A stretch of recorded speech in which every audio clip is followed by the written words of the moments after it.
Iya, di sini ada ada rekan wartawan Pak Dinarsa, silakan Pak Dinarsa. Iya Pak, Ya, selamat sore haleluya. Pak. Ya, selamat Kebetulan sore. saya di Jerman juga ini Pak. Wah, wah, luar biasa nih. Saya dengar-dengar Bapak di Berlin ya.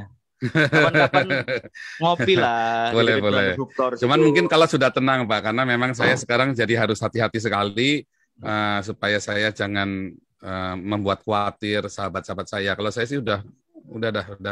Cuma yang penting teman-teman, sahabat-sahabat saya kan juga khawatir ya. Oke, saya main safe. Saya bilang saya juga Ya, nggak akan nantang-nantang. Kalau saya ketemu orang apa, nantang-nantang nanti kan kesannya juga saya sombong, arogan tadi itu kan.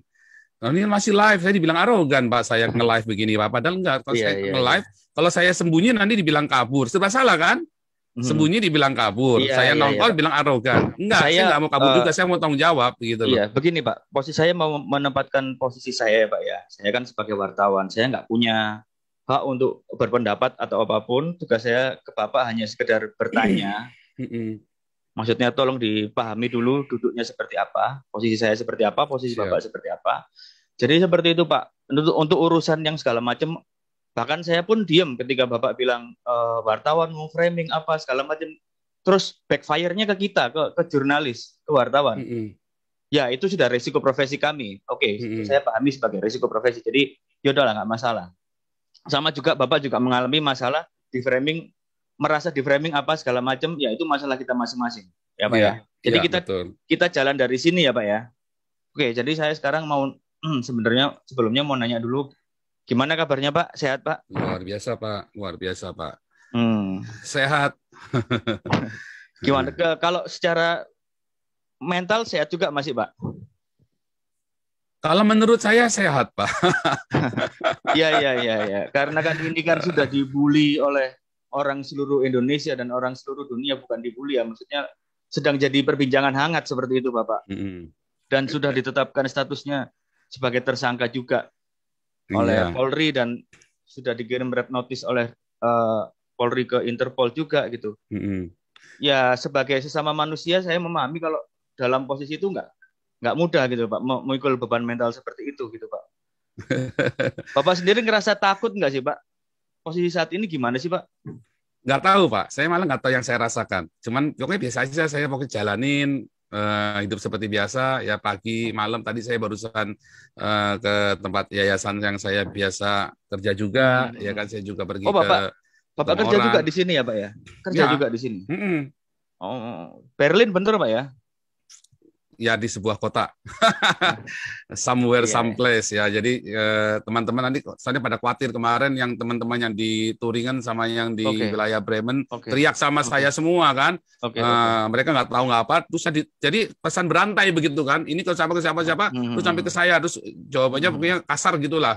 hmm, Sedikit memaki-maki begitulah, kayak hmm, menekan saya begitu kan. hmm. Terutama teman-teman gereja itu kan Bapak, semua. Nah, sayanya ya teman-teman ini ya orang-orang bulenya lah, maksudnya orang-orang hmm, bulenya dia menyampaikan, hmm, saya hanya menyampaikan Paul, dia bilang, ya kan. iya, oke. Pak, mohon maaf Pak. Apa namanya? Bapak sudah, saya mau klarifikasi ya Pak ya. Bapak keluar Indonesia dari 2018 betul ya Pak? Ya, Ah, iya, iya. Dan itu sudah nggak ada hubungan sama yang di Indonesia sama sekali Pak, sampai sekarang Pak. dalam arti apa hubungan itu? Kontak Iya. atau orang nggak Uh, ada. Saya udah nggak pernah kontak saudara-saudara uh, saya, keluarga saya di Indonesia karena mm, mm, mm. sebetulnya sejak 2000 saya ini dulu ya, saya ini kan mulai memberitakan Injil ini kan mulai aktif pemberitaan Injil secara terang-terangan, saya nginjilin orang, baptis orang itu kan sejak 2015, 2014 akhir itu ya, 2014 akhir itu saya mulai aktif agresif memberitakan Injil, saya Mm, baptis mm, rekan-rekan dari mm, kebanyakan Muslim ya, mm, 99% Muslim. mm, mm, Nah, saya baptis, terus saya samperin juga, itu AWF itu saya samperin, ya kan, mm, si mm, Yudi Mulyana saya samperin, dulu siapa itu yang barusan in memoriam itu, Ali Makrus, itu saya samperin. Nah, sejak itu saya mulai memisahkan diri dari keluarga. Saya kasih pengertian baik-baik yang saya lakukan ini beresiko dengan teman-teman mayoritas. Jadi dengan keluarga saya pribadi. Jadi waktu itu saya mulai ganti nomor apa segala macam, jadi mereka nggak bisa hubungi saya lagi. Pak, apa namanya, dengan adanya kejadian ini, apakah Bapak sudah, artinya, mohon maaf ya Pak ya, ada beberapa pendapat nanti yang kalau bilang, pertanyaan yang saya nggak mau jawab, saya akan bilang nggak bisa iya, jawab begitu iya nggak ya. apa-apa, Oke, itu silakan. hak Bapak, itu hak Bapak. Ya. Nah, jadi gini, dengan apa yang terjadi saat ini, apakah Bapak memahami apakah ini mungkin dalam frame mindset Bapak ini adalah sebuah risiko perjuangan seperti itu, atau Bapak nggak nyangka akan ada reaksi seperti ini, Pak? Ya, memang ini kan risiko apa yang kita yakini, Pak. Yang kita yakin sesuatu, kita menyampaikan sesuatu, karena kan setelah saya tahu, saya percaya, buat saya ini adalah saya kan punya masa lalu yang tidak baik, Pak. Semua orang sudah tahu lah, saya tidak baik, ya kan. Saya pernah. Saya menjadi seorang hamba Tuhan, menjadi seorang pastor ini dari tahun 99. Saya punya masalah ini. Saya sering cerita kok, saya punya masalah yang nggak baik. Dan ini buat saya adalah sebuah ya udah, ini cara saya untuk mungkin yang harus saya tempuh begitu loh, untuk ya semoga saya masih berguna, ya kan, untuk bagi manusia, bagi umat manusia. Oke Pak. Terus berarti Bapak ini di sini ada pekerjaan, terus apa segala macam. Apakah pekerjaannya itu berkaitan dengan Injil tadi yang seperti Bapak bilang itu, Pak? Ya, sangat berkaitan. Saya di sini sudah baptis ratusan orang imigran dari ini ya, dari apa namanya, dari Timur Tengah itu ya. Saya sudah baptis banyak orang-orang ini. Iya, kalau di sini banyak dari Turki. Non-government organization ya, jadi. NGO ya Pak ya. Pakai nama Joseph Paul atau pakai nama yang Cindy Paul? Joseph Paul Sang, Pak. Oh. Iya. Ini saya konfirmasi lagi ya Pak ya. Mohon maaf ya Pak. Ini yang Cindy Paul Suryo Mulyono ini benar ya Pak? Itu nama saya dulu, Pak. Oh, begitu ya. Jadi apa ada tahap ketika Bapak merasa saya harus ganti nama karena saya sudah tercerahkan atau seperti apa gitu, Pak? Ya, itu nama baru saya setelah saya kembali melayani Tuhan. Saya bilang, tetapi saya tidak berarti saya memungkiri masa lalu saya yang tidak baik, karena saya memang, kita semua punya salah lah, tapi saya kebetulan terlalu salah. Kebetulan saya ini terlalu salah, Pak. Begitu loh, Pak. Nah, kan jadi, kita semua punya masa lalu tidak baik, iya, saya punya tidak baik gitu loh. Jadi supaya tidak terlalu apa namanya, orang terus langsung siap apa, tapi kan memang semua orang tahu dan tidak pernah saya tutupin.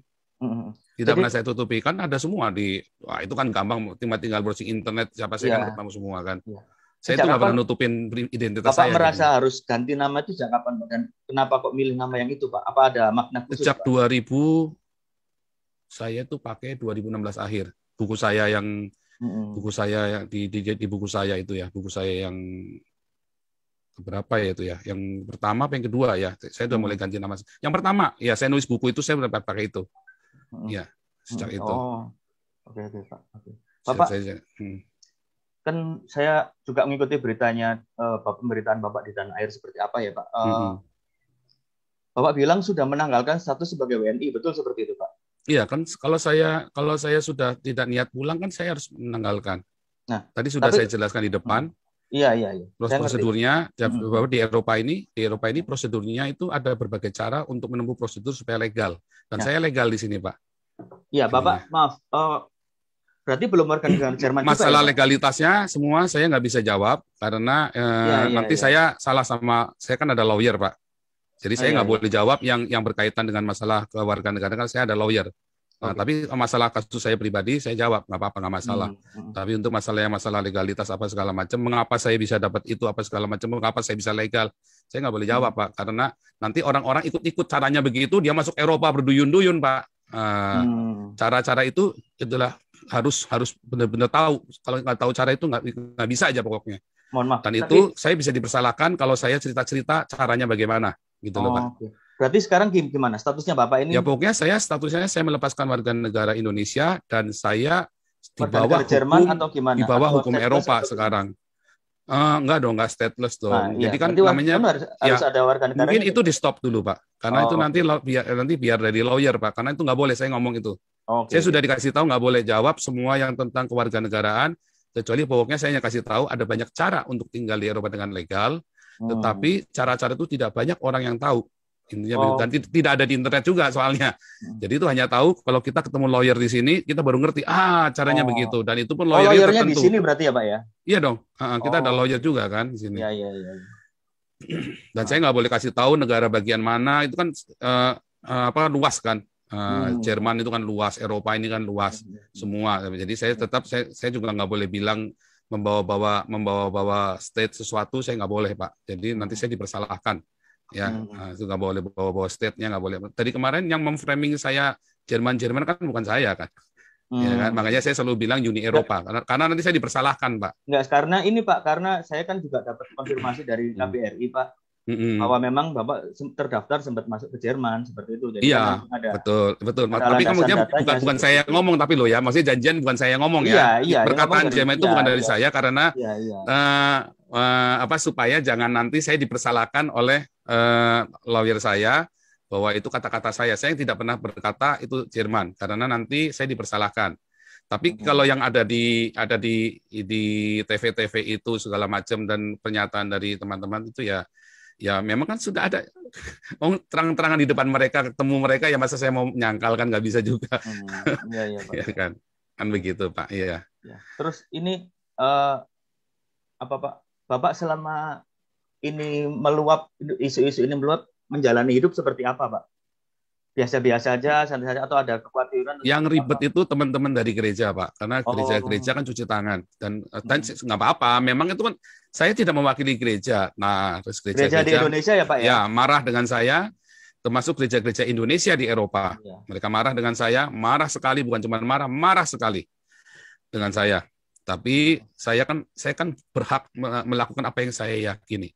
Dan saya kan tidak menciderai orang, Pak. Saya kan tidak bunuh, tidak melakukan kekerasan terhadap orang lain yang merugikan nyawa orang lain, atau saya menipu untuk di YouTube saya sendiri pun saya tidak pernah kasih nomor rekening saya. Saya hati-hati sekali Pak, karena saya tidak mau apa yang saya yakin dan saya perjuangkan ini terkontaminasi Pak dengan itu semua tadi fitnah. Oh ini hanya mau panjat sosial, hanya mau cari uang. Enggak, jadi jangan dikatakan saya mau nipu, enggak ya. Saya tidak ada saya minta uang sama orang sekalipun pernah saya kasih rekening itu buat nyumbang orang, dan orangnya juga ada, yayasannya juga ada, semua ada ke sana, enggak ada 1 rupiah pun masuk ke rekening saya minta Pak. Oke. Gitu Pak. Pak, terus berarti Bapak ini kondisinya sekarang ya moga-moga bisa ada titik terang ya Pak ya dari Bapak sendiri. Menurut Bapak seperti itu ya Pak ya? Saya berharap begini Pak. Nah, tadi ini pertanyaan yang saya suka dengan Jawa Pos tadi dulu ya, terus terang aja ya. Kenapa saya tadi juga dari kemarin saya bilang, kenapa cuma Jawa Pos yang menghubungi saya? Kalian semua kurang ajar wartawan, cuma Jawa Pos doang yang menghubungi saya. Saya bilang begitu kan. Harusnya kan nanya saya dong, yang berimbang dong. Kenapa kamu melakukan begitu? Ya kan? Nah, apa yang kamu inginkan? Ingin terang? Ya saya ingin terang. Ingin seperti apa Pak? Ini saya yakin ini tim saya di Indonesia juga sekarang lagi lagi memantau juga. Nah, makanya ini saya kasih kesempatan buat Bapak, apa yang mau diomongin dengan kondisi seperti ini. Ya sebetulnya kan gini. Jadi apa sih tujuan saya? Kan harusnya tanya begitu dong. Orang-orang nanya tujuannya apa ya dia ya. Tapi kan orang nebak-nebak semua. Tujuannya ini pasti agen ini, pasti ada itu. Mentang-mentang dia dari sana. Enggak dong, bukan mentang-mentang dong. Saya sudah begini dari tahun 2015. Saya sudah memberitakan Injil, dan saya mulai sadar.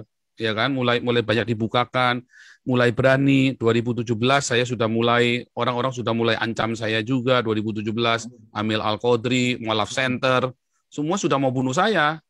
Ya kan, sudah ancam-ancam saya, dan saya masih tetap melakukan aktivitas saya, apa yang saya yakini. Nah, sekarang saya ada di Eropa, Pak, di bawah kebebasan berbicara yang dilindungi oleh undang-undang Eropa. Iya, saya paham, Pak. Saya senang sekali, saya langsung teriak sekeras-kerasnya apa yang ada di hati saya yang dari kecil. Saya dari kecil, Pak. Saya dikeroyok, Pak. Saya dikeroyok sama orang-orang kampung itu. Cina kau! Wah, dihajar, Pak, saya, Pak. Wah, ayah saya selalu bilang apa? Jangan dilawan ya. Nanti kita semua ribut. Jangan dilawan ya. Tapi apakah saya benci? Enggak. Dulu saya berkelahi, Pak. Saya lawan, saya diem-diem, Pak. Ribut, Pak. Rumah saya disantri satu kampung, Pak. Datangin rumah saya, Pak. satu kampung datengin. Wah, tapi kan ayah saya orang yang punya hati bapak yang baik ya. Jadi bilang, wah dia pasang badan waktu itu hampir dia dibunuh sama orang kampung itu kan. SMP saya sama Pak. Saya Itu masuk sekolah negeri. itu meninggalkan bekas di Oh dalam enggak, psikologis saya Bapak. hanya cerita. Saya cerita, Oh. bekas enggak. Waktu SMP juga sama. Nah, tapi waktu SMP saya lebih banyak di apa? Saya diem. Cina kau. Nah, sekali waktu saya nggak sabar, dikeroyok Pak saya, mau kembali dikeroyok lagi. Tapi nggak apa-apa. SMP kelas 3, saya sadar, saya terima Tuhan Yesus, saya lahir baru.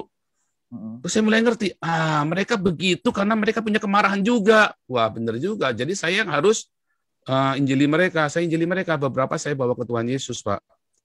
Ya, saya ajak. Dan jadi di anggota persekutuan kami, persekutuan pelajar dulu. Kita ada persekutuan pelajar yang cukup ini ya, dari 7 orang, jadi 12 orang, jadi 50 orang, jadi 300 orang, terakhir jadi 500 orang. Yang senang juga gereja-gereja juga yang marah-marahin saya nginjil-nginjil itu kan.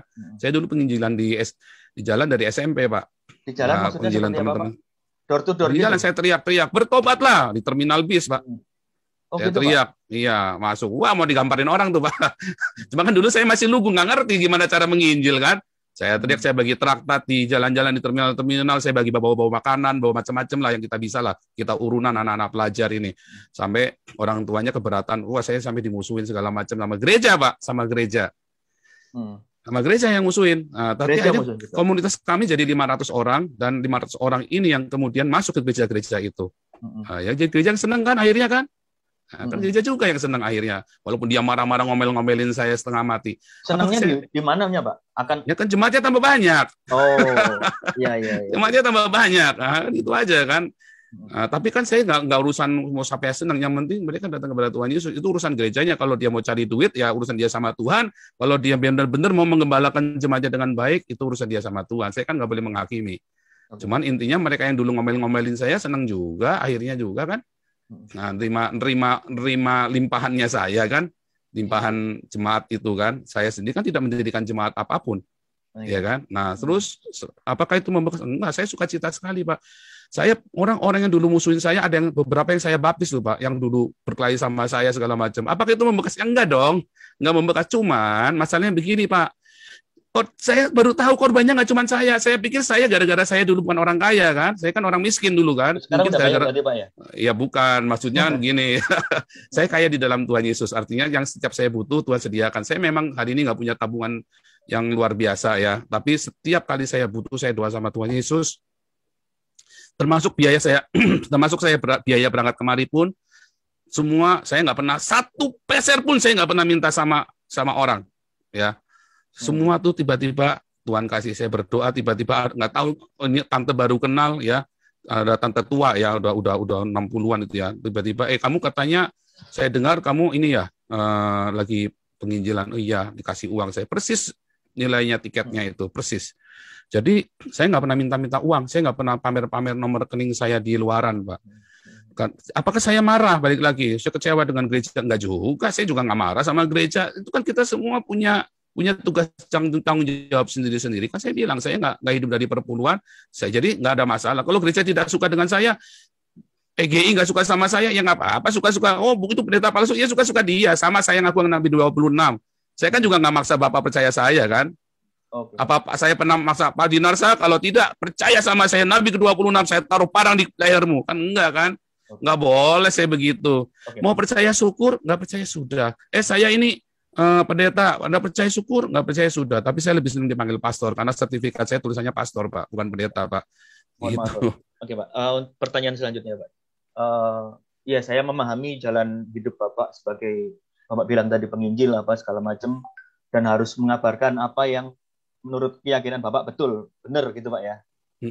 Nah, dan ketika sampai pada momen ini, apa yang Bapak sampaikan itu akhirnya mungkin menyakiti orang lain yang punya keimanan lain apa segala macam. Betul. Terus dan kejadian seperti saat ini gitu, Pak. Terus Bapak dijadikan tersangka dan bola es terus menggelinding sampai nggak tahu sampai sebesar apa gitu, Pak. Bagaimana Bapak mengantisipasi situasi ini? Apakah Bapak yang sadar bisa kalau itu saya menyakiti atau memang Bapak menyampaikan apa yang menurut Bapak ingin disampaikan aja seperti itu, Pak? Yang Oh, saya sudah pikirkan, Pak. Yang bisa stop ya wartawan, Pak. Yang bisa menstop bola saljunya hanya wartawan. Kan wartawannya memviralkan kan. Nah, contoh ya, ini contoh. Waktu saya membaptis si Ali Makrus sama Yudi Mulyana, kemudian akhirnya dibaptis juga ya. Saya injili Yudi Mulyana tahun 2017.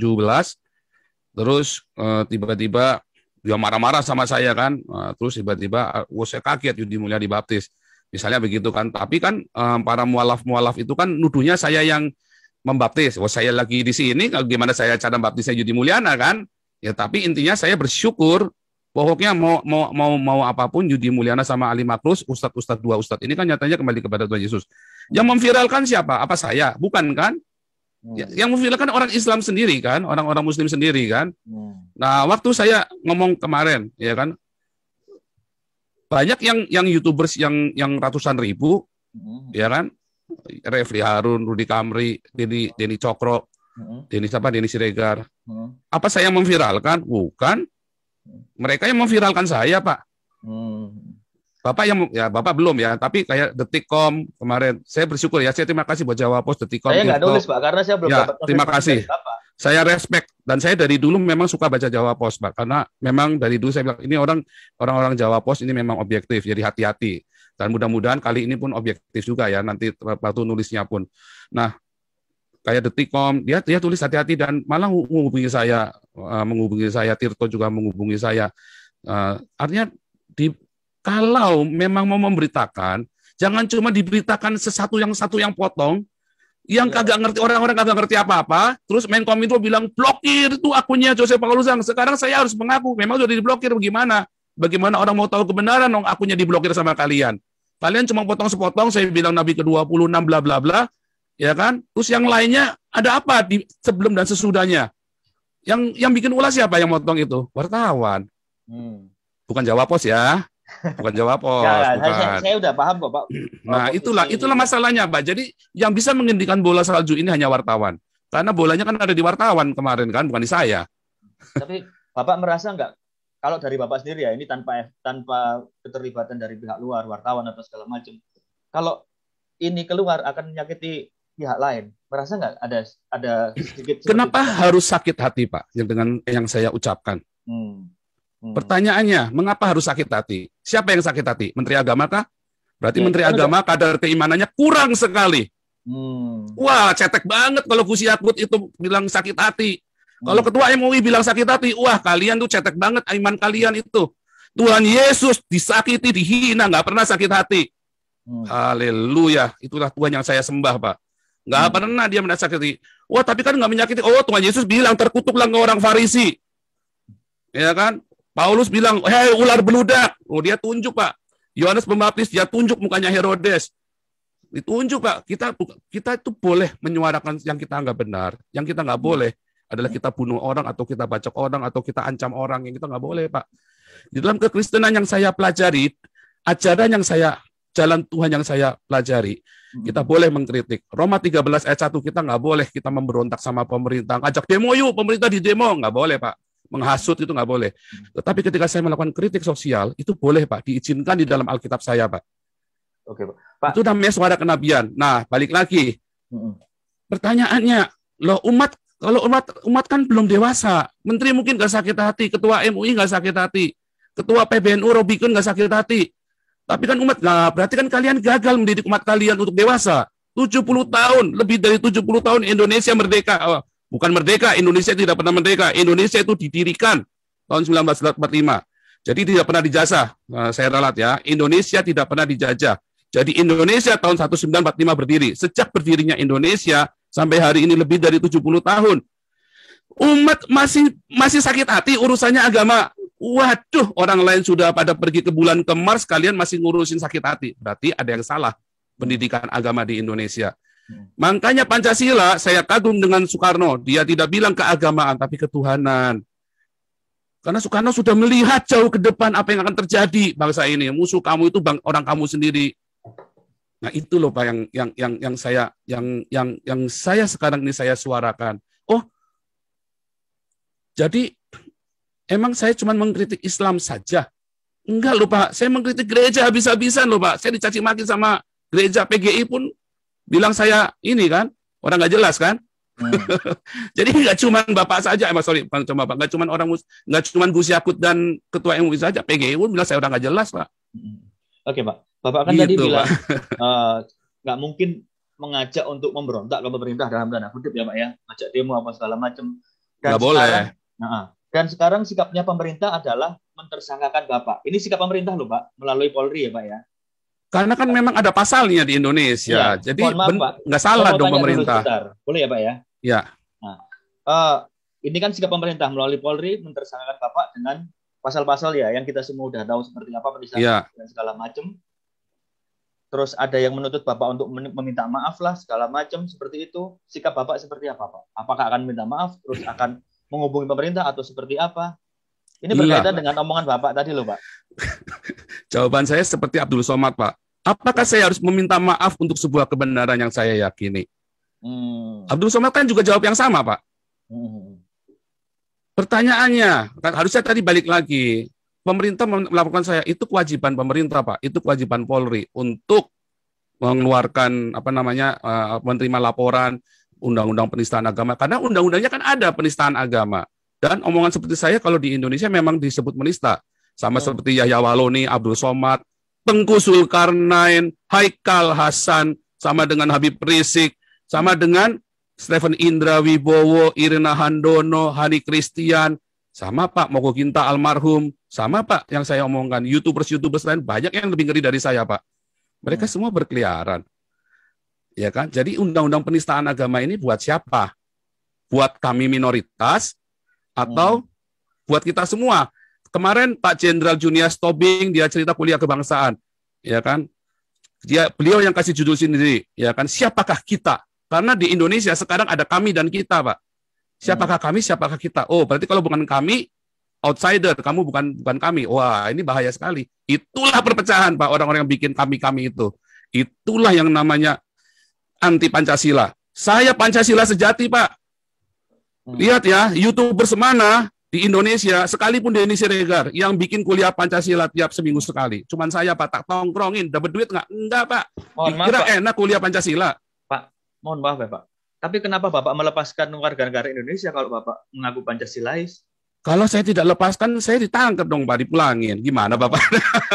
Itu namanya berhikmat, Pak. Saya harus korbankan, nggak ketemu. Pak, kalau orang tua saya mati sekarang, Pak, saya nggak boleh pulang, Pak.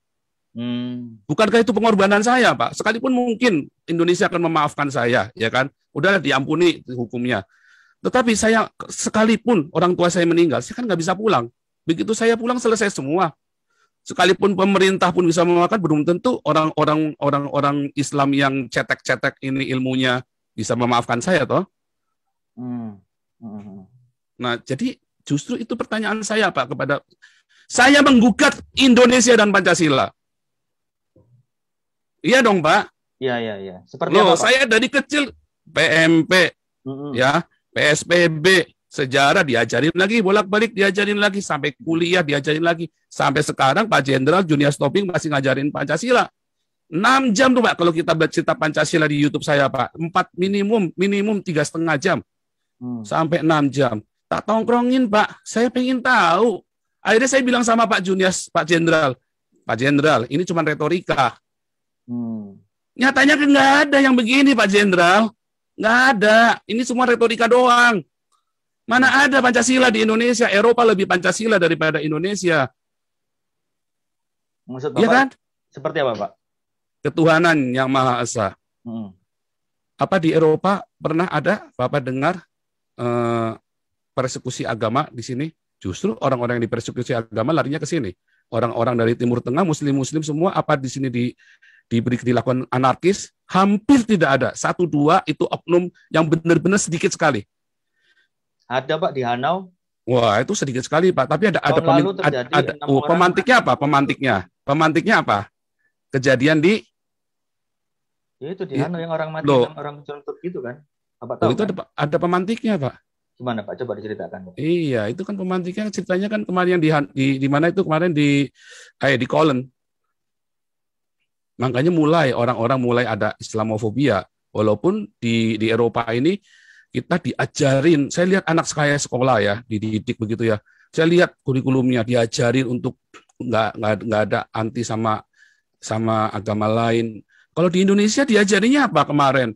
Injil sudah dipalsukan, ya kan? Itu kurikulum pelajaran itu pernah saya muat itu buku-buku pelajaran. Injil sudah dipalsukan, geblek ini. Menterinya siapa itu waktu itu? Menterinya sebelum waktu zaman SBY terakhir. Injil malah diizinkan buku Injil. Nah, di sini nggak boleh Pak begitu Pak. Berarti yang lebih Pancasila mana? Kan nggak ada, kan kelihatan sekali Pak. Nah, jadi jelas Pak di sini. Masjid Ahmadiyah gede tuh di Turingan, paling gede. Boleh. Sementara orang Syiah gede juga masjidnya. Di Indonesia, dibakar seorang-orangnya Pak. Oh itu fakta Pak, jangan cerita enggak fakta tuh diusir karuan Pak.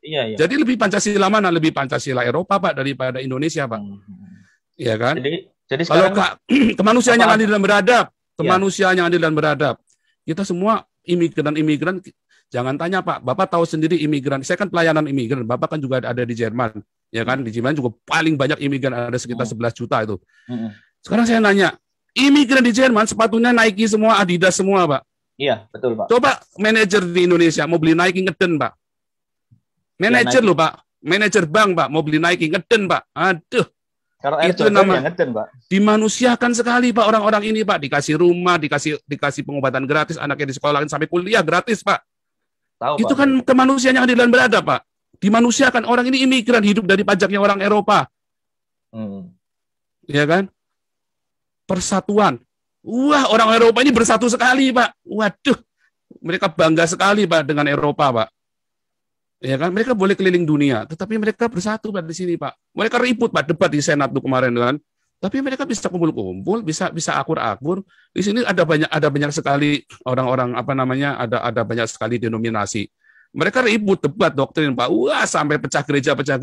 Begitu kita sudah duduk bersama makan bareng, mereka makan bareng, Pak. Jadi sekarang apa? Yang dan seterusnya. Kalau ada yang mau Bapak sampaikan kepada pemerintah, apa yang mau Bapak sampaikan? Berkaitan dengan ketidakadilan, berkaitan dengan apapun yang Bapak alami, apa yang mau Bapak sampaikan? Kemarin sebenarnya saya mau tulis ke Bapak tadi, harusnya begini loh Pak. Saya ini kan hanya seekor kutu di seberang samudra, ya kan?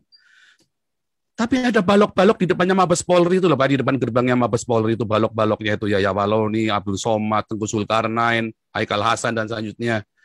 Ada GKI Yasmin. Sampai sekarang juga nggak diproses itu, padahal kan konstitusional GKI Yasmin, dokumen sudah lengkap.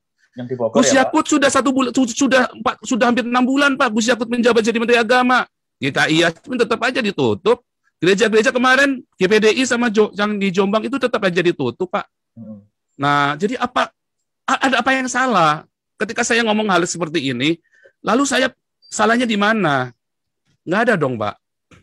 Sebetulnya menista agama itu berarti kan kemarin siapa tuh Bima Arya itu menista agama tuh. Siapa itu yang nutup GKI Yasmin pertama kali, Bima Arya atau siapa itu? Berarti dia menista agama dong. Itulah penistaan agama. Wah, itu malah bukan menista agama lagi. Dia benar-benar melanggar Pancasila, konstitusi kita. Seharusnya.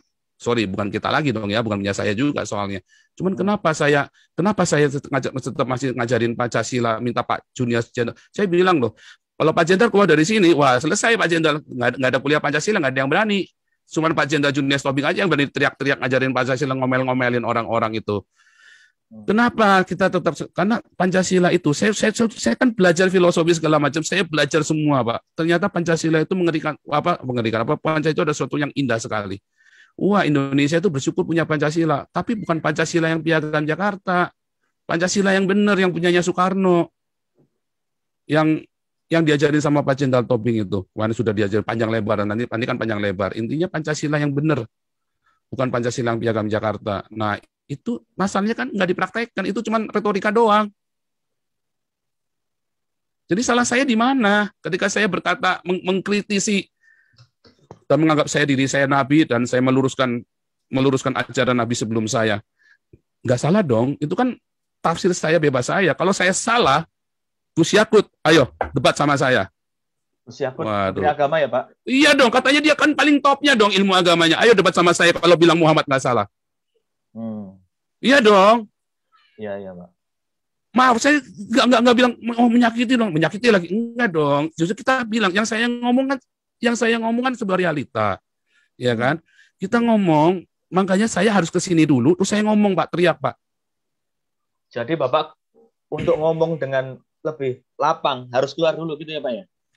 Nah iya loh Pak, kalau saya di dalam saya lagi ngomong udah diciduk loh Pak. Oh, saya baru live begini aja tiba-tiba sudah di depan udah Intel di depan udah nongkrongin Pak. Bagus kalau Intel, FPI nongkrongin Pak. Bagus kalau Intel paling cuma dicokok begini saja. Kalau FPI dibakar rumahnya Pak. Aduh.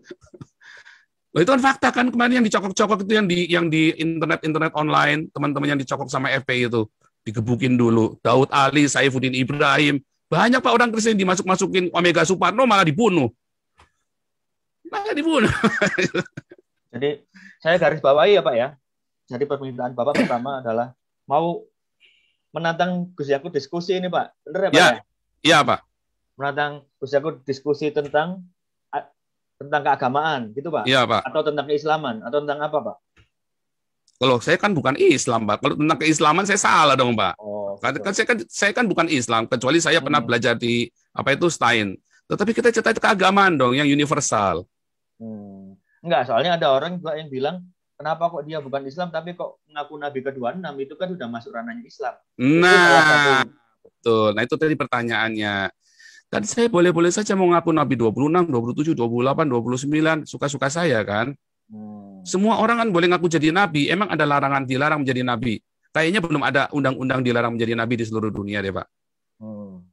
Tapi udah ada umatnya nggak, Pak? Kalau udah jadi Nabi, Pak? Ya, mudah-mudahan sudah ada, Pak. Mudah-mudahan sudah ada. Tapi saya nggak pernah maksa-maksa ini orang-orang buat ngakui saya loh. Suka-suka mereka mau ngakui saya apa enggak kan suka-suka mereka, Pak. Iya. Oke, Pak. Jadi itu ya, Pak ya. Pertama pengen diskusi sama Gus Yakut. Terus yang kedua nggak merasa apa ya. Kalau orang-orang bilang Bapak bersalah, Bapak merasa ya ini memang yang harus saya sampaikan. Seperti itu ya, Pak ya. Pak, jalan yang saya tempuh itu jalan yang menyakitkan, Pak. Saya sendiri pun ngeri-ngeri sedap, Pak. Saya tampilkan setiap live YouTube saya, ya banyak ya. Tadi aja saya nyanyi sendiri karena istri saya lagi pergi. Saya selalu menyampaikan kepada selalu membawa anak istri saya, Pak. Saya tampak muka anak istri saya semua ada. Ya, saya yakin keluarga istri saya juga teriak-teriak, Pak, kalau dia tahu, ya kan. Saya nggak tahu mereka tahu apa enggak. Tapi kalau tahu mereka pasti juga akan ngeri-ngeri sedap. Karena memang kita udah bilang waktu kita mau berangkat kita lost contact, jangan di contact. Tapi kita pasti kalau ada sesuatu yang membahayakan kalian kita akan kasih tahu. Yang sampai hari memang kita belum ada berusaha untuk ini ya. Saya belum ada berusaha mengontak keluarga saya ya. Saya belum ada dan belum ada niatan karena menurut saya pemerintah Jokowi ini kan relatif ya lebih baik ya. Saya bukan pendukung Jokowi ya, sorry ya, saya tidak lagi komit. Tapi memang pada kenyataannya kan lebih aman, walaupun gereja-gereja lebih banyak ditutup di zaman Jokowi, ya kan? Itu kan fakta kan, gereja ditutup di zaman Jokowi lebih banyak Pak, 200 gereja bayangin. Merasa di prank gitu Pak, apa gimana Pak? Maksudnya di frame dalam arti apanya? Merasa di prank gitu Pak, kok tambah ketika zaman Presiden Jokowi? Bukan, karena begini. Tadinya orang-orang berpikir mungkin wah di prank nih teman-teman sesama aktivis kan. Tapi saya ngelihat lagi terus ada kuliah kebangsaan dengan Pak Jenderal Junior Tobin juga. Oh itu bukan prank itu. Terakhir kemarin ya lihat ada kota-kota syariah semua terus tiba-tiba ada pasar syariah, terus ada pasar muamalat dan segala macam. Oh itu bukan prank itu. Oh itu ngeri itu. Itu tandanya ya Jokowi bikin kebijakan di boikot di daerah termasuk GKI Yasmin. Oh saya bukan jemaat GKI Yasmin dan tidak ada satupun jemaat GKI Yasmin yang saya kenal ya. Saya hanya berdasarkan saya ngelihat, saya lakukan seperti ini. Jadi Jokowi itu bukan ngeprank kita, tetapi dia diboikot di bawah. Dan itu fakta. Kalau zaman Soeharto nggak bisa. Boikot di bawah diciduk semua itu yang di bawah-bawah. Ini bisa diboikot sama Bima Arya coba kan kelewatan kan. Kita toleransi, tidak ada undang-undang penistaan agama. Nyatanya saya masih dilaporkan penistaan agama sama politisi PSI yang katanya nasionalis. Kenapa dia nggak ngelaporin Yahya Waloni, si Husin Shihab itu? Kan kamu masuk jebakan Batman saya kan? Kenapa kamu nggak ngelaporin Yahya Waloni sama Abdul Somad dan CS-mu itu semua? Ketahuan si Husin Alwi Shihab ini adalah kadrun yang menyusup kepada nasionalis. Ketahuan. Sekarang topeng-topengnya kadrun semua kebuka semua.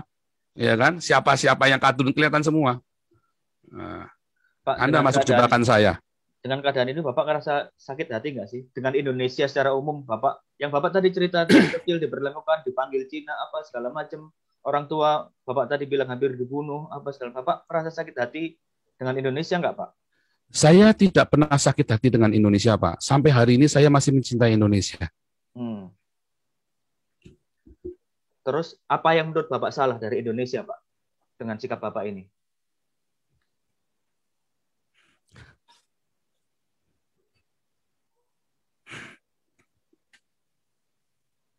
Pasti ada yang salah dong, Pak, dalam pemikiran Bapak. Kenapa Bapak harus merasa saya harus melakukan perjuangan, kan pasti harus ada sesuatu yang diperjuangkan, kan, Pak? Dan ini konteksnya adalah Indonesia, begitu kan? Jadi begini, Pak. Wah, kalau saya ada cerita Indonesia, memang saya selalu ini ya, apa namanya?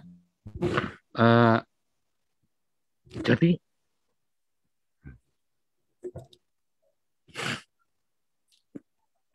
saya dari ngerti, Pak, tentang Indonesia, Pak. Saya lahir baru ya 15 tahun saya penuh Roh Kudus, saya berdoa buat Indonesia. Sampai hari ini saya berdoa buat Indonesia. Saya ciptakan lagu-lagu tentang Indonesia banyak sekali.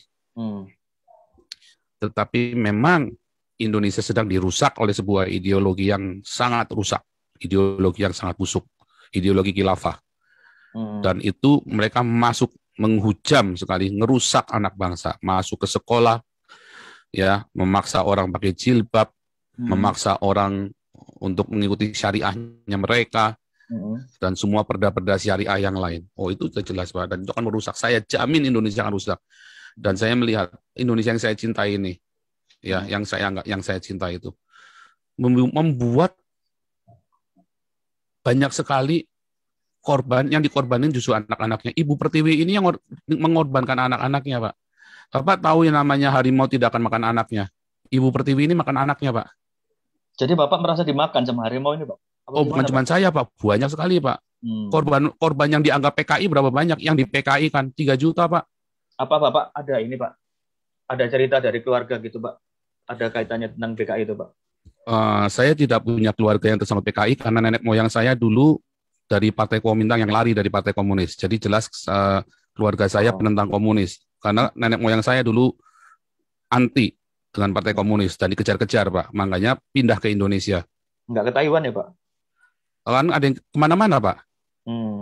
Kan tersebar-sebar kemana-mana. Nah, salah satunya ke Indonesia nenek moyang saya. Okay. Itu loh, yang ke Indonesia. Dan itulah kemudian makanya ayah saya pun pernah dikarungin sama PKI, Pak. Ayah saya, Pak.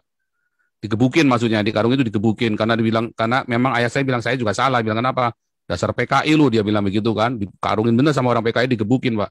Tapi nggak dibunuh, cuma digebukin doang. Artinya karena orang marah kan, dasar PKI lu kan waktu kan frame-nya kan jelek kan. Jadi digebukin sama orang PKI, digebukin bapak saya. Tapi kan itu bukan sebuah dia mau bunuh, enggak, Pak. Bukan saya terus saya pro PKI, enggak juga. PKI itu dulu dari santri-santri yang saleh loh, Pak, pendiri PKI itu. Ya, itu rahasia umum, bukan rahasia lagi lah. Pendiri-pendiri PKI itu ada santri-santri yang saleh. Ya, itu kan berasal dari syariat Islam, Pak. Ya, syariat Islam merah. Syariat Islam merah itu, Pak. Itu sudah ada di pelajaran sejarah. Iya, tapi kan masalahnya kan nggak diakuin sama banyakan orang. PKI lu, PKI kan kalian sendiri kan. Dari kalian sendiri. Tapi kan kita mau sama-sama cerita Pancasila, Pak. Anggaplah saya ini nabinya Pancasila. Saya menganggap diri saya nabinya Pancasila sekarang. Ya kan? Kalau kemarin saya bilang nabi ke-26, saya bilang sekarang nabi Pancasila. Bagus, Pak, dibikin kaos, Pak, nabi Pancasila. Nah, nanti mau saya bikin Pak nabi Pancasila, Pak. Wah, nanti tinggal siapa yang mau jadi umatnya kan, mau ngaku apa enggak, malah digebukin nanti, Pak. Nanti saya lagi bikin merchandise Pak nabi Pancasila, nanti digebukin lagi ntar.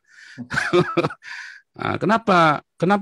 Aduh, Pak, ini Pancasila itu begitu saya di Eropa, Pak. Saya, Eropa ini Pancasila banget, kalau diterapkan indah sekali di Indonesia. Waduh, saya itu banyak ketemu ya, Pak, wartawan-wartawan itu. Ada satu wartawan di Belanda yang namanya Michael Mas, Pak. Ya, saya berusaha kontak beliau tapi belum mau ditemuin masalahnya Michael Mas ini. Dia nulis, dia ada satu tulisannya Michael Mas. Indonesia ini udah berubah sekali dalam 20 terakhir ini. Sejak reformasi, Pak. Nggak tambah maju, tambah nggak bener, Pak. Tambah nggak bener kan sejak reformasi kan? Kelihatannya aja maju, kelihatannya. Wah, kumbir. Di dalamnya, di bawahnya, wah makin parah loh, Pak. Konflik horizontal itu makin ngeri loh, Pak.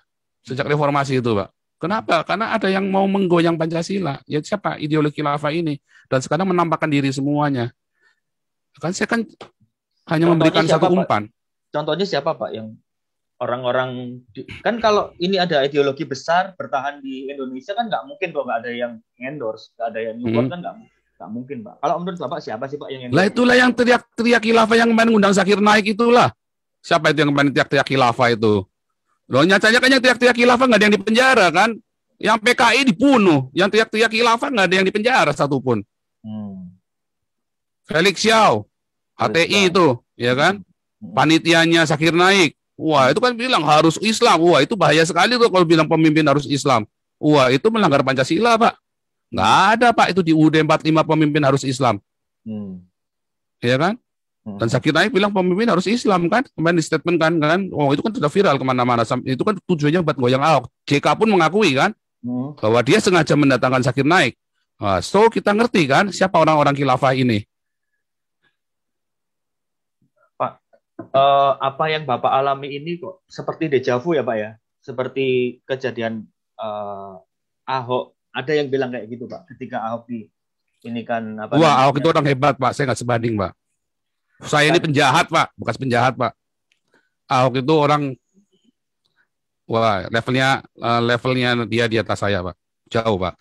Dalam hal kejujuran, dalam hal prinsip, saya jauh, Pak. Jadi jangan bandingkan saya dengan Ahok. Tapi jauh. Tapi sama Ahok dihadapi, Pak. Bedanya seperti itu mungkin, Pak. Dihadapin bagaimana, Pak? Ya, maksudnya dihadapin persidangan, dia datang, ada apa namanya, dia di penjara, dia dihadapi, dia di penjara. Mana menurut Bapak? Kalau saya kenapa harus saya hadapin? Ya makanya saya bertanya ke Bapak. Apakah saya melanggar hukum di Eropa ini? Kalau saya melanggar hukum di Eropa, saya hadapin, Pak. Kalau saya tidak melanggar hukum di Eropa, ngapain saya hadapin? Jadi makanya saya pergi ke sini, Pak. Karena di sini ada kebebasan berbicara dan seharusnya di Indonesia ada kebebasan berbicara. Selama di Indonesia tidak bebas bicara, bahkan agama pun harusnya bisa dikritik. Kalau agama tidak bisa dikritik, ada yang salah dengan agama itu. Apalagi kalau sampai bilang bunuh, apalagi sampai datengin keluarga saya misalnya, kan diancam di YouTube itu kan diancam keluarga saya mau didatengin. Makanya saya bilang ada 3 reaksi, Pak. Ada 3 responnya, Pak. Satu respon yang pertama ya adalah kalau kalian tetap memaksa untuk membunuh atau memenjarakan saya, berarti omongan saya benar, Pak. Pak, mohon maaf, Pak. Emang ada yang ngomong membunuh Bapak, Pak? Woi, banyak sekali, Pak. Wah, itu rembel itu, Pak. Rembel, Pak. Nah, banyak itu kan cuma tinggal browsing aja banyak sekali. Nah, terus ada yang ngancam-ngancam mau datengin, wah bakar rumah keluarganya. Enggak, ini itu kan sporadis, Kak. Namanya netizen ya, Pak ya. Ya kan enteng aja kalau mau ngomong. Tapi ya, enggak, ini kan saya bilang kan kita lagi cita, responnya ada 3. Ini kan semua kan namanya presumption toh, Pak. Ya kan berdasarkan sebuah fakta, kita kan bilang ada 3. Apakah 3 ini pasti akan terjadi? Belum tentu. Yang mana yang akan terjadi ya kita nggak tahu. Satu, yang jelas ada yang mau ngancam, mau bunuh. Tapi mau menjarakan, oh jelas ada, banyak. Ya kan? Kedua, berarti saya benar. Ya kan? Berarti saya benar. Yang semua katakan saya tentang agama itu yang di Indonesia bukan cuma agama Islam doang ya kan, saya kan mengkritik agama Kristen juga, semua agama-agama kan. Ya. Nah, berarti saya benar bahwa agama itu tidak mendatangkan kebaikan, tapi mendatangkan kejahatan, ya kan? Nah, berarti semua agama itu akhirnya akan membuat hawa nafsu manusia itu makin menggeludak besar karena agama. Nah, saya jadi teringat ceritanya Kain dan Habil. Kain itu kan bunuh Habil gara-gara agama kan? Dalam Alkitab, persembahannya Habil diterima, persembahannya Kain tidak diterima. Lalu Kain marah, dia bunuh tuh Habil tuh. Kan gara-gara agama toh. Nah, itu ya. Itulah dosa pertama di muka bumi. Kedua, kalau mereka terus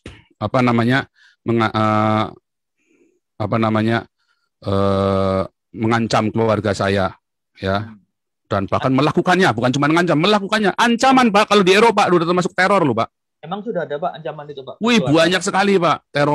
Ancaman teror itu banyak sekali Pak di YouTube itu, dan keluarga saya kan baca Pak. Pasti baca. Itu kan viralnya pagi siang sore Pak. Pagi siang sore itu kan wartawan-wartawan itu kasih di TV. Ya kan? Nah, berarti yang mereka sembah itu adalah iblis Pak. Bagaimana mungkin Tuhan ngajarin untuk melakukan pencitraan dan ancaman teror-teror itu? Ya kan? Bagaimana mungkin? Nggak mungkin Tuhan ngajarin begitu. Kalau Tuhan yang benar ya.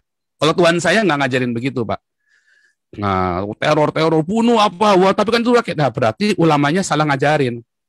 Berarti gagal. Negara Indonesia berdiri sudah lebih dari 70 tahun, ulamanya gagal untuk mendidik umatnya, Pak. Yang ketiga, kalau kemudian pemerintah Indonesia dan para ulama dan rakyat Indonesia kemudian, oh iya ya, ada yang salah nih antara saya atau si Joseph Paul Sang, maka si ini mereka melakukan introspeksi. Oke, si Joseph Paul Sang biar introspeksi, kami juga introspeksi. Itu kan terjadi di Eropa.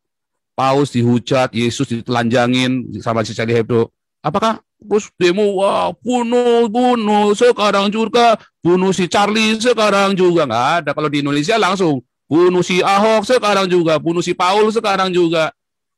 Beda kan? Oh, beda banget. Nah, itulah Pancasila di Eropa. Nah, kalau itu Indonesia sudah mencapai kedewasaan itu, yang saya ngomong ini cuma buat Banyolan doang, Pak. Cuma buat Banyolan doang yang saya ngomong, Pak. Cuma buat, wah, orang akan ketawa. Bukan mentertawakan Tuhan loh, Pak. Tapi mentertawakan dirinya sendiri, ternyata ilmu saya belum nyampe ya. Oke, Pak. Yang saya ajarkan hari ini ya ke teman-teman, semoga Bapak mengutipnya dengan benar di dalam nama Yesus. Saya minta Pak diberi hikmat kepada Pak di Narsa supaya diberi hikmat buat nulisnya dan Tuhan tuntun. Pak, keluarga gimana Pak, keluarga Pak? Kan katanya ya. Bapak nggak ngontak ya Pak ya, tapi mereka tahu ya Pak ya? Saya yakin mereka tahu pagi siang malam kok Pak.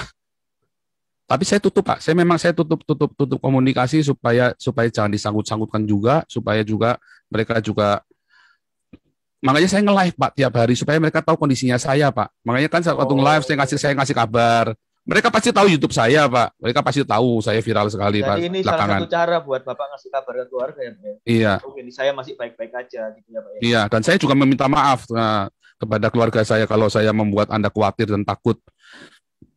Tapi saya berdoa dan saya sungguh-sungguh puasa buat masalah ini. Saya puasa. Bapak, ini kan YouTube setiap hari hampir setiap hari nge-live ya Pak ya? Followernya udah tambah jadi berapa sekarang Pak? Wah, saya kan ini nge-live-nya di Hagios Eropa Pak, di YouTube saya buat penggala. Ya? Loh, bukan ditutup di ini sama Menkominfo. Wah, sakti lah, gimana nggak sakti lah? Ya kalah lah saya lah, pastilah. Kalau ya cuman ya nggak apa-apa lah, gimana ya, memang resiko lah, gimana, makanya saya masuk di sini. Cuman kan saya udah bilang sama teman-teman di sini, kita jangan gubrak-gubrak karena ini YouTube buat pengembalaan. Saya bedain Pak, YouTube gubrak-gubrak ya buka cus olahraga BB. Nah itu saya taruh di sana. Kalau yang di sini nggak boleh, kita harus pelan ngomong, diatur, direncanakan.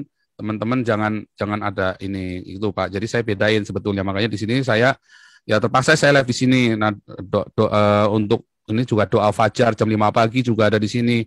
Zoom-nya nggak pernah ada ganti. Nah, cuma kan memang ya jadi ya eman-eman ya, sebetulnya ada banyak video-video pengajarannya Pak Jenderal yang bagus-bagus itu setiap minggu sekali dari bulan Desember itu. Mohon teman Kemenkominfo tolong itulah pengajarannya Pak Jenderal itu bagus sekali. Kasihan Pak Jenderal ngajar 6 jam hilang semua. Yang minta tolong lah Menkominfo supaya yang pengajaran Pancasila itu jangan sampai ditutup gitu. Oke Pak. Ada yang mau disampaikan Pak terakhir Pak? Saya terima kasih sama Jawa Pos ya, kalian luar biasa sekali. Iya Pak, saya juga terima kasih dikasih kesempatan buat ngomong karena kami memang mau tahu dari sumber pertama Pak.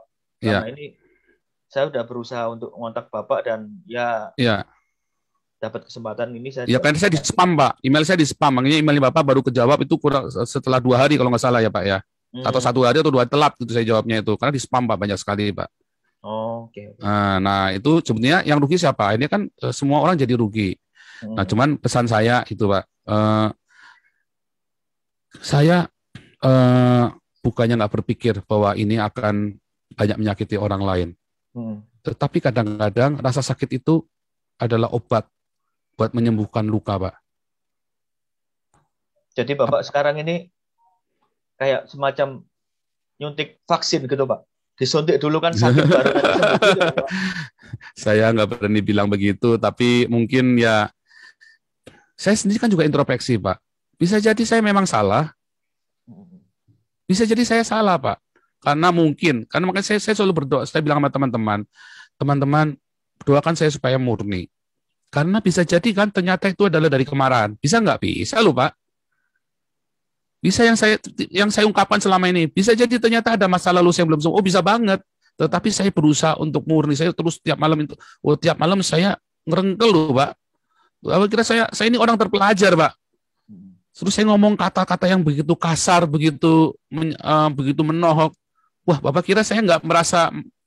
Terus anak-anak saya, wah, bapaknya ini ngomongnya kok begitu, ngaku-ngakunya padahal pastor, padahal sudah pernah mengembalakan, padahal sudah begini, padahal banyak murid-muridnya yang di ini kan saya kan juga mengajarkan di kelas evangelis kan ada pengajaran itu. Masih ngajar sampai sekarang, Pak?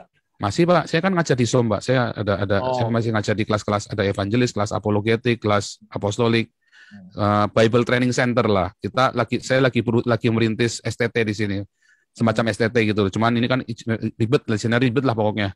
Perizinan sih ribet, tapi sebenarnya nggak ribet. Masalahnya kan harus ada beberapa orang dan harus cari teman yang tepat, apa segala macam, uangnya juga, ya kan uangnya kan paling di situ kan nggak asal itu administrasinya lengkap bisa mudah, tapi masalahnya untuk ngumpulin administrasinya itu yang ribet. Nah intinya begitu. Tapi di pemerintahnya nggak ribet, yang ribet di sayanya. Nah, karena kan uang juga harus siap, modal kamu berapa lah, bingung modalnya berapa, nggak punya, kan mesti nggak boleh nggak jelas. Kalau di Indonesia kan bisa bikin modal ditahan, modal di apa, terus yayasan juga bisa pura-pura asetnya berapa.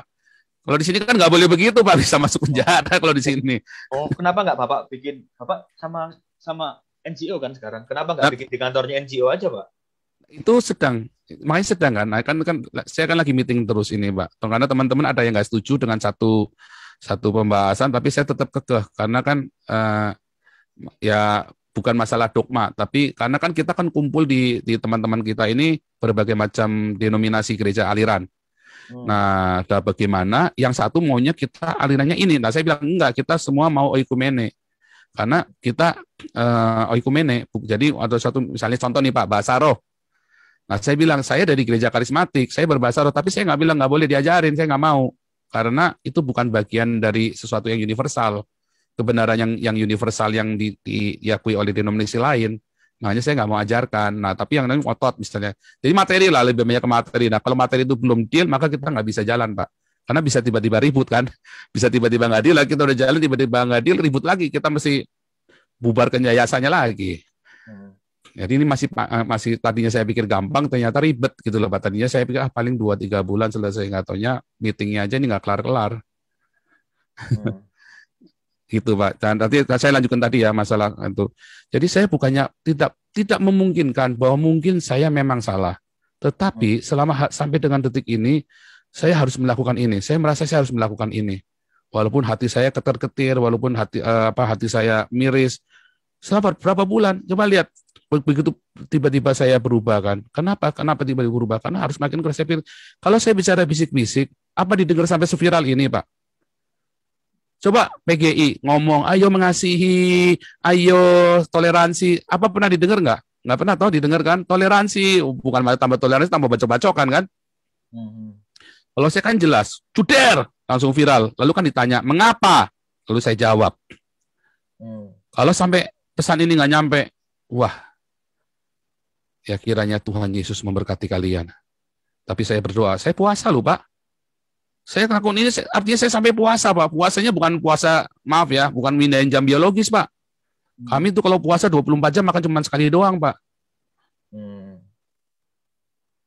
Artinya saya serius sekali, Pak. Saya serius sekali dengan apa yang saya lakukan ini. Dan saya hati-hati sekali. Dan kalau mau bilang mau menyakiti, lebih bisa lebih edan lagi, Pak. Tapi kan harus dijaga. Kemarin si layar teologi itu ada bagus tuh bahasa saya. Kenapa pilihan bahasanya adalah ini bukan itu?